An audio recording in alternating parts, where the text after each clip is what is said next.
ఓలక్కో రండి రండి నేనొచ్చేసా. ఈరోజైతే మీకు ఎంతో ఇష్టమైన చికెన్ కర్రీని అయితే చేసుకొని తీసుకొచ్చాను. మీరు కూడా ట్రై చేస్తే ఇంకా టేస్టీగా ఉంటుంది. మీ అందరికీ చికెన్ అంటే ఇష్టమే కదా, నాకు కూడా చికెన్ అంటే చాలా ఇష్టం అండి. మనకు ఎన్ని కూరలు ఉన్నా కూడా చికెన్ ముక్క అయితే ఒక్కటైనా తగలాలండి. మేము వారంలో 2-3 సార్లైనా కంపల్సరీ తెచ్చుకొని తింటాము. అలా అని ఎక్కువ తింటామా అంటే లేదు, జస్ట్ అది టేస్ట్కైనా తగలాల్సిందే, జస్ట్ ఫ్రై చేసుకొనైనా. అయితే నేను ఇవాళ చికెన్ కర్రీ కోసము ఒక బోన్లెస్ చికెన్ తీసుకున్నాను. దీనికి బోన్లెస్ చికెన్ అయితే చాలా టేస్టీగా ఉంటుంది. నేను ఒక 1/2 కిలో చికెన్ తీసుకున్నాను. ఇట్లా చిన్న చిన్న పీసెస్ లాగా కట్ చేసుకున్నాను. చిన్న పీసెస్లా చేసుకున్నామంటే మనకు చికెన్ ఈజీగా త్వరగా కుక్ అవుతుంది, మంచి టేస్టీగా కూడా వస్తుంది.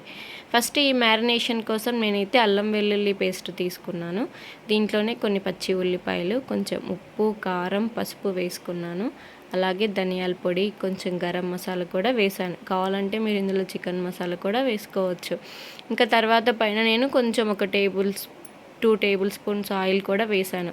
ఎందుకంటే బాగా మసాలా అనేది ముక్కకు బాగా పడుతుంది కాబట్టి.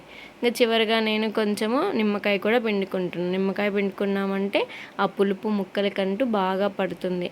ఇలా మనం వేసుకున్న అంత మిశ్రమాన్ని నిదానంగా స్లోగా ప్రతి ముక్కకి పెట్టేలాగా బాగా కలుపుకోవాలి. అప్పుడే మనకు ముక్క అనేది టేస్టీగా వస్తుంది.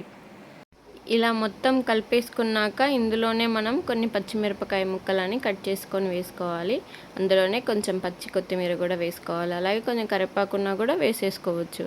నేను ఇందులోనే కొంచెం ఒక 2 టేబుల్ స్పూన్స్ పెరుగు కూడా వేసాను. పెరుగు వేసామంటే మనకు చికెన్ చాలా సాఫ్ట్గా త్వరగా ఉడికిపోద్ది అనమాట, బాగా వస్తుంది రుచి అయితే. ఇలా మొత్తం వేసుకున్న మిశ్రమాన్ని బాగా కలుపుకొని మనం అట్లీస్ట్ ఒక 1/2 అవర్ అయినా పక్కన పెట్టేసుకోవాలి. అప్పుడే మొత్తం ముక్కలకి మసాలా బాగా పడుతుంది. ఇంకా పక్కనే ఒక బాండీ పెట్టుకొని హీట్ చేసుకొని అందులోనే ఆయిల్ కూడా వేసి హీట్ ఎక్కనివ్వాలి. అది ఆయిల్ బాగా కాగిన తర్వాత అందులోనే మసాలా దినుసులు వేసుకోవాలి. నేను చెక్క, లవంగాలు, కొంచెం బిర్యానీ ఆకులు, అలాగే జీరా కూడా వేసి వేయించుకున్నాను. ఇవి వేగాక కొన్ని ఉల్లిపాయ ముక్కలు కూడా వేసి కొంచెం బాగా ఎర్రగా వచ్చేంత వరకు వేయించుకోవాలి. అందులోనే కొంచెం మళ్ళీ అల్లం వెల్లుల్లి పేస్ట్ కూడా వేసి బాగా వేయించాను. దీన్ని ఇలా కలుపుతూ ఉండాలి, అడుగు అంటకుండా చూసుకొని కొంచెం బ్రౌన్ కలర్ వచ్చేంత వరకు వేయించుకోవాలి. దీంట్లోనే కొంచెం కరివేపాకు కూడా వేసేసుకున్నాను. ఇవి బాగా వేగిన తర్వాత ఇందులోనే ఇంకా మనం ఫస్ట్ మ్యారినేషన్ చేసి పెట్టుకున్నాం కదా చికెన్ని, ఆ చికెన్ ముక్కల్ని అన్నిటినీ వేసేసుకోవాలన్నమాట. మొత్తము ఆ మసాలా అంతా మొత్తం కలబెట్టుకోవాలి.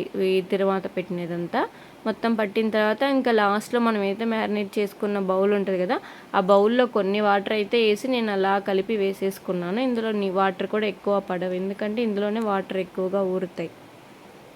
ఇలా ఈ చికెన్లో వాటర్ వేసేసుకొని మొత్తం కలిపేసుకొని ఇంకా మూత పెట్టేసుకొని ఒక 10-15 మినిట్స్ బాగా ఉడకనిచ్చామంటే ఆయిల్ బాగా పైకి తేలుతుందనమాట. ఇలా ఆయిల్ బాగా పైకి తేలిందంటే మనకు చికెన్ బాగా ఉడికిందని అర్థమవుతుంది. మనకు టెస్టింగ్ కోసం ఒక చిన్న పీస్ తీసుకొని అలా నలిపేసామంటే మెత్తగా నలిగిపోవాలి. అప్పుడే మనకు ముక్క బాగా ఉడికిందని అర్థమవుతుంది. ఇంకా లాస్ట్లో దింపుకునే ముందు మనం ఏం చేయాలి, కొత్తిమీర కొంచెం వేసేసుకొని కలిపేసుకున్నామంటే మనకి ఎంతో టేస్టీ అయిన చికెన్ కర్రీ అయితే రెడీ అవుతుంది. ఈ చికెన్ కర్రీని మనం చపాతీలోకి తినొచ్చు, ప్లెయిన్ రైస్లోకి తినొచ్చు, పలావ్లోకి కూడా తినొచ్చు. ఇలా ఈజీగా చేసుకున్నామంటే త్వరగా అవుతుంది మ్యారినేషన్ చేసి పెట్టుకున్న చికెన్ అయితే. ఈ వీడియో అయితే మీకు నచ్చినట్టయితే లైక్ చేసి సబ్స్క్రైబ్ చేసుకోండి.